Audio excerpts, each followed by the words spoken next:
Non, contrairement à ce que nous avons pu croire, le phénomène qui s'est passé dans le sud le 29 octobre n'était pas une tempête de sable. Les spécialistes de la météorologie parlent plutôt de chasse-sable ou de chasse-poussière. Bien sûr, dans les deux phénomènes, on assiste à des poussières ou à du sable soulevé par le vent. Mais selon les services de météorologie, une tempête de sable couvre globalement une vaste zone géographique et désertique comme le Sahara en Afrique de l'Ouest, du Nord et central ainsi que dans le Moyen-Orient.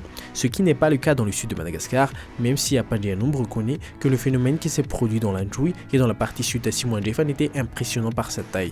L'amas de sable et de poussière porté par de vents violents s'est étendu sur plus de 200 km, couvrant 28 communes dans les 3 districts de l'Andjoui et d'Ambandi. Par ailleurs, les auteurs de la chasse-sable ou chasse-poussière sont faibles ou modérés, alors que la tempête de sable peut atteindre de grandes hauteurs.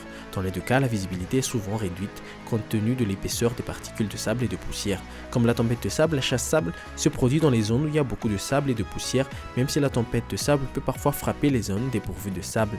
Les régions que les deux phénomènes touchent sont aussi des zones où il y a peu de précipitations et beaucoup de vent. Si ces phénomènes se multiplient aujourd'hui, c'est à cause du changement climatique. Le chasse-sable n'est pas un événement nouveau à Madagascar. La différence de celle qui se produit jeudi tient à son ampleur et son envergure, et aussi à la période à laquelle elle est survenue. Selon un prévisionniste, les chasse-sable se produisent surtout en période hivernale et très rarement en période de pluie. Raha zao situation zao zany tokony any anatin'ny vanim-potoanany ririnina ny tena fisehoany zao fa tsy mametra akory zay hoe tsy afaka miseho amin'ny fotoana rehetra le izy fa miseho izy zany fa ambany dia ambany ny herijika efa tokony hisehoany amin'ny mahavolana oktobra azy. Zay no mahatonga any amin'ny teny hoe phénomène rare na phénomène exceptionnel indraindray satria raha amin'ny ankapobeny zany dia tsy tokony hiseho le tranga fa amin'ny mahatoetry ny andro moa zany dia misy an'izay variabilité isan'andro zay.